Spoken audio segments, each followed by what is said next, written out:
Hi, I'm Bess. And I'm Raphael. And we are Two Peas in a Kitchen. In today's video, we're going to show you how to make this delicious homemade cinnamon raisin bread. As always, we will be sharing time-saving tips and tricks to help home cooks make easy, elegant eats. If this sounds like exactly what you need, hit that subscribe button and join us in the fun. So this cinnamon raisin bread is so easy to make. It smells amazing, it tastes delicious, and it really only has a few very simple ingredients. The first thing that we are going to start with, which is really the base of all of our breads, is King Arthur bread flour. One of the things that Rafi's going to talk about in a little while is that we really do prefer to use organic flour. Rafi's going to explain why that's the case. You're also going to need real maple syrup. No Aunt Jemima maple syrup in here. You got to use the real stuff.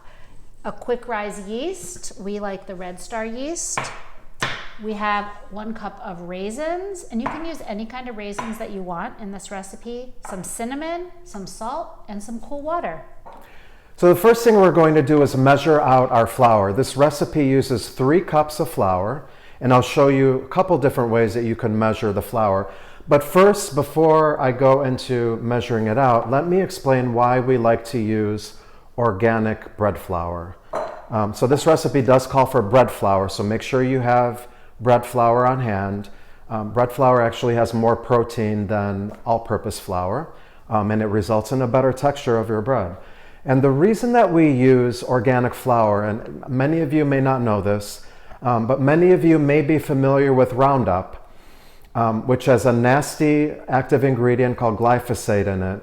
And the World Health Organization actually declared glyphosate as a probable human carcinogen.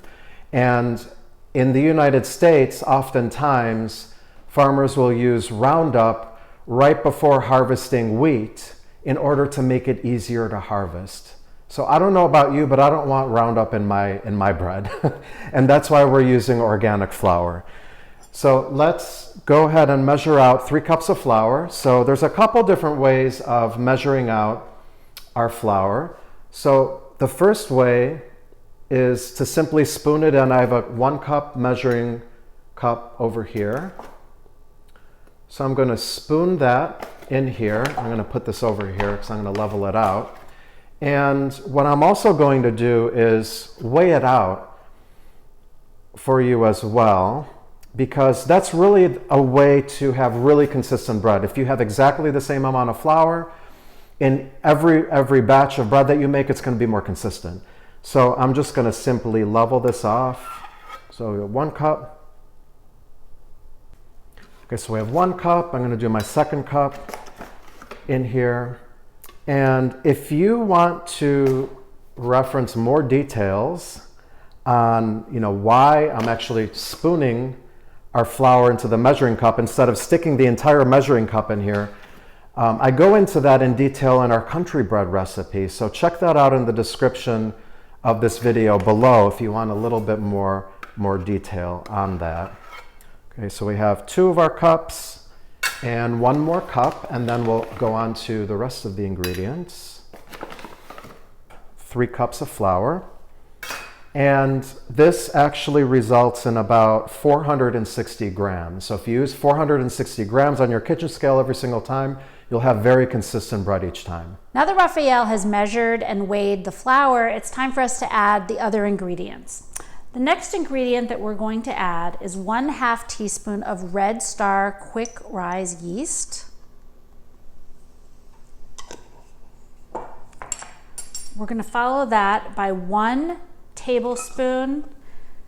I really like cinnamon. This is our next ingredient, cinnamon. I like to add a pretty heaping tablespoon, so I don't usually flatten it out because it's just so delicious in the bread. So a little bit of a heaping tablespoon of cinnamon. And next we're going to add a teaspoon of salt, which I'm going to not measure over the bowl because we don't want to have too much salt in our bread. So 1 teaspoon of salt. We're going to add in 1 cup of raisins. You can really use any kind of raisins in this recipe. The ones that I really like are these plump mixed raisins. They're kind of bigger than the little black ones you sometimes see in the grocery store, and they're really delicious in that bread. So we're going to go ahead and pour that in. And that's 1 cup. And our last ingredient is 1.5 cups of cool water, not hot.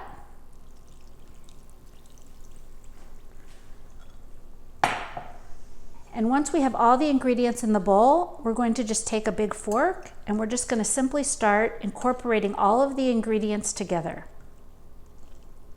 So this is the part of the recipe that you can really do one of two ways. You can just do it simply like this with a big fork and a bowl, and you don't even need to use any electronics, or you can pop all of these ingredients into your KitchenAid mixer or whatever kind of countertop hands-off mixer you have in your kitchen with your bread hook attachment, and just put it in there to let that incorporate it. That's a super fast way to get this job done really quickly, but you can see it all comes together very nicely just with a fork. So your goal here is just to make sure that there's no dry ingredients still at the bottom of your bowl. And once you see that all of that dry flour and salt and yeast is really incorporating into this shaggy dough ball, you know you are almost done with your mixing. It does not need to be perfect. It does not need to be smooth. A raggedy dough ball is what you're looking for. And this texture is really perfect. It should be just a little bit sticky, but not sticking to the bottom of the bowl. If your dough is sticking to the bottom of your bowl, you can sprinkle a tiny bit of flour into the bottom of the bowl while you're mixing, and that should take care of the problem, just adding a teeny bit more flour. And now we have our ragged dough ball and we're ready to move to the next step. So you don't have to worry if you've forgotten the exact amounts or the exact ingredients that go into this bread, because there's a link to our blog post right below this video. Now that we have our ragged dough ball and all the ingredients incorporated, we're going to cover this up and we're going to let it rise for about 8 hours. This is a really great tool if you're baking a lot of bread. It's just a silicone bowl cover that we'll link to these in our blog post.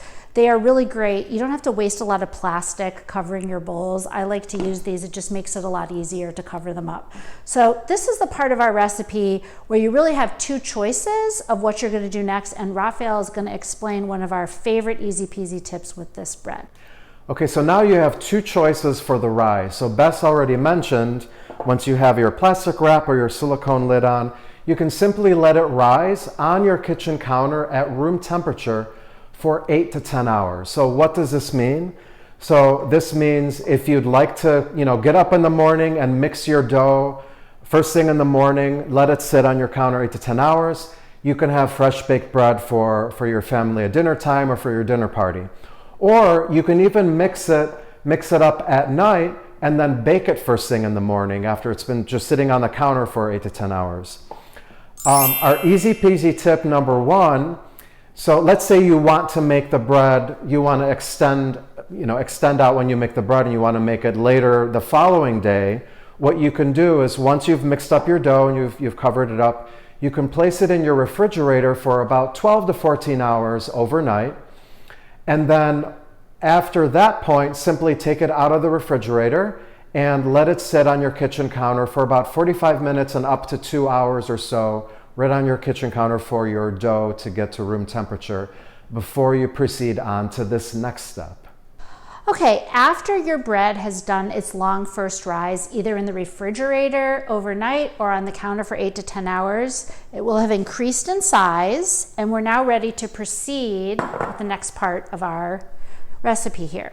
So we are going to just sprinkle a little bit of flour onto a board so that the bread doesn't stick when you lay it out, and we're going to pop this dough ball right onto that floured board. So I just like to flatten it out a little bit before I do this next part of the recipe. I stretch it a little from the center so that you're getting some of the air bubbles out of that before we do our very delicious next step. And so that it doesn't have to be perfect, just so that it's a little bit flatter. And this part of the recipe, you have two choices of a flavor profile of what you want to do. You can either take a tablespoon of brown sugar and sprinkle that on the top of this flattened dough ball, or my preference is you can take real maple syrup and you can take a tablespoon of that, and you're just going to gently pour that kind of more toward the middle and all around the dough ball. So you're going to very carefully now sort of stretch from the sides and fold the sides in around that maple syrup. We don't want it leaking all over the sides of the dough, but if it does pop out of there, it's not going to hurt anything. And you just kind of stretch that like that, push it down in the middle, so that now you have a very delicious envelope of cinnamon raisin bread surrounding a yummy center of maple syrup, which is going to really incorporate nicely into the dough when it's steaming in the oven. After you've done that, you're going to take your maple syrup or brown sugar filled dough ball, and you're going to put that back in your bowl. You're going to cover that back up with your silicone cover or some plastic wrap, and you're going to let that rise for another 45 minutes before you proceed with the next step. So the first thing we're going to do before we get too far into our bread making is put our Dutch oven inside of our oven to preheat together while we're waiting for our bread to rise. Now, why do we use a Dutch oven in baking? And by the way, this particular one is a 3.5 quart Dutch oven. You can also use a 4.5 quart or even bigger if you can, but those are good sizes to use. The reason we use a Dutch oven is because we're going to partially bake the bread with the lid on, and when we do that, the water in the dough is going to evaporate and create steam, and then you get a beautiful rise in your dough. Then after a certain amount of time, you're going to take your lid off and then continue to finish baking the bread, and that's when you get your beautiful golden crust. So I'm just going to put this inside of our oven. I already set it to 450 degrees, put it on the middle rack, and let that preheat. Okay, ready? Okay, so now our bread dough ball has been sitting on the counter for its second rise for 45 minutes, and we are ready to prepare this to go into our Dutch oven, which is preheated to 450 in the hot oven. So we're going to take one sheet of unbleached parchment paper and put that on our counter, and I have a little extra flour here, which I like to just sprinkle a little on the parchment paper, and we're going to get that dough ball out of the bowl and plop that right in the middle of this parchment paper. It's nice and sticky, and I can smell that delicious cinnamon and maple syrup that's in there. So what we're going to do on the top, this really makes the crust look very gorgeous. We like to put 3 just loose score lines across the top of the dough. And you'll see it was a little uneven when I first plopped it out there, but as it sits there, it all evens out. So you don't need to worry about that. After we've done that, we like to just sprinkle a little bit of flour on the top. And when you bake that nice crust at the end, you'll see it opens up and it looks really beautiful. And now we're ready to get this into the oven. Okay, so now if you recall, we have our Dutch oven that is preheated in our oven. So we're going to take the corners of our parchment paper and pinch them all together on top, and we're going to carry it over to the oven. Okay, now this is precious cargo, don't drop it. We're going to open our oven. We're going to take the lid off of the Dutch oven, and we're going to just drop it right in our Dutch oven, parchment paper and all. And then I like to spread out the parchment so that it's not covering the dough ball. And then simply put your lid back on.